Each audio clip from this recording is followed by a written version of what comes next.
지금 현재는 의도는 대통령께서 당내 이번에 전당대회 갈등을 본인이 조정하겠다라고 정무적 판단한 것 같아요. 정무적으로 판단하고 갈등을 조금 이제 전쟁하지 마라. 네. 경쟁을 해라 그 말을 지금 조금씩 포인트를 가지고 본인이 조율을 하는 정무적인 일정일 수도 있다라는 게 저는 방점이고 그 문조 이렇게 쭉 이어지는 거에서 조월회로 이제 가는 거죠. 그러니까 문 전 대통령이 본인이 빠지는 거예요, 아니면 정청래를 아웃시키는 거예요? 저는 그 빠지면서 손절하는 것 같아요. 그러니까 질문은 뭐냐면 문조 털 유가 되겠다는 거냐, 네. 아니면 조털 조털 내 내 유가 유가 되겠다는 거냐의 질문인 것 같아요.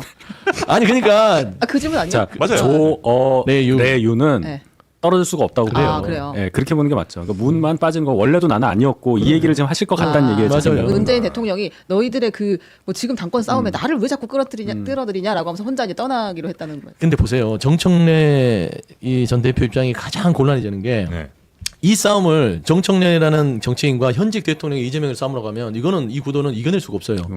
그런 그 앞에 전직 대통령이라는 세력 대 세력의 싸움으로 가야만 본인이 명분이 생기는데 문재인 전 대통령 왜 나를 끼워넣어? 나 빠질 거야. 그러면 이제 구도가 친명 대 친문이라는 그런 구도가 아니라 이재명 대통령 정청래 싸움이 되는 겁니다. 네. 그러면 가루가 되는 거예요. 그러니까 우산이 없는 거예요.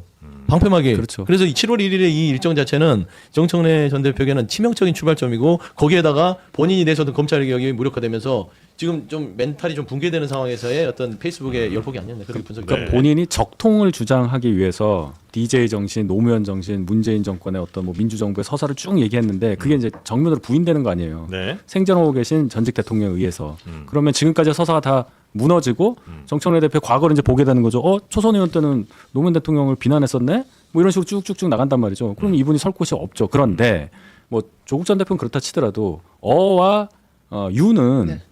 더 이상 정청래 의원하고 떨어질 수가 없는 상황이 돼버렸잖아요. 워낙 많은 말을 해서. 그럼 이분들이 결국 전당대회 이후에도 계속 뭉쳐서 활동을 할 가능성이 크다는 얘기예요. 그래서 제가 전당대회 때 물론 당선자 나오겠죠. 누구든 나올 거 아닙니까? 그 뒤가 훨씬 더 중요하다는 말씀을 드리는 겁니다. 그러니까 이게 족보 얘기를 하면은 사실 뭐 별로 이 조어를 안 좋아하는데 네. 사실 적통이다라고 주장할 무슨 근거가 있습니까? 적통이 뭐가 있는 거예요? 이제 문재인 대통령이야. 원래 이제 참여정부 때부터 민정수석부터 시작해서 비서실장하고 노무현 전 대통령하고 부산에서 이제 뗄래야 뗄 수 없는 사이였으니까 노무현 전 대통령 기준으로 보면 적통이죠. 네. 그건 뭐 부인할 수 없는 건데 유시민 전 장관 같은 경우에는 과거에 이제 이해찬 총리가 의원 시절에 보좌관 한 거 그 시절 외에는 민주당의 중간에 개혁당. 그렇죠. 국민개혁정당 그 하면서 그 개혁당 하면서 사실상 우회상장해가지고 들어온 이렇게 열린우리당 의원 한 거 외에는 민주당 당적을 가진 적은 제가 알기로는 없어요.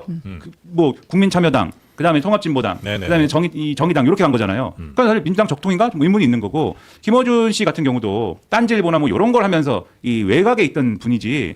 애초에 민주당 내에서 뭐 키워지고 쭉 뭐 와서 뭐 적통을 내가 적통이다 이럴 수 있는 입장은 아니거든요. 정청래 대표 같은 경우에 물론 대표가 됐으니까 민주당의 적통이다라고 얘기할 수 있겠지만 이전에 족보를 따지면 사실 아웃사이더형 정치인으로서 자기 개인기를 여기까지 온 사람이지 네. 뭐 그 족보를 따라서 쭉 온 사람은 아니란 말이에요. 그러면 이게 이 적통 논쟁이라는 것도 사실 그분들이 주장은 그렇게 한 것 같은데 이게 뭐 근거가 없는 건 아니냐. 그래서 문재인 전 대통령이 빠지면 이 적통 논쟁이라는 것도 사실은 무력화되는 거죠. 그렇죠. 알겠습니다. 저는 전직 대통령을 여기에 포함시켰다는 자체가 참 고약한 부분이죠. 그렇죠. 그러니까 이게 진보 진영을 분열시키려고 작정을 했구나. 그러니까 조국 대표가 본인들이 그냥 세고 싶은 사람으로 주장할 수 있어요.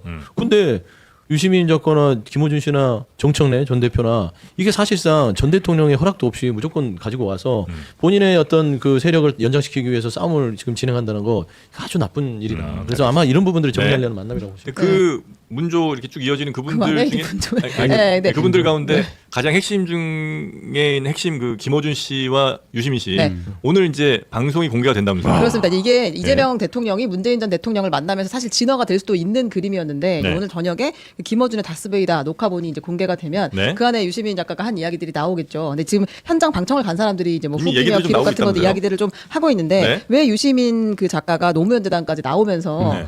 이렇게 다시 논평에 뛰어들게 됐느냐 본인이 설명을 했다는 거예요. 네. 그 내용을 이제 저희가 직접 본 것은 아니고 이것은 다 전원이기 때문에 네.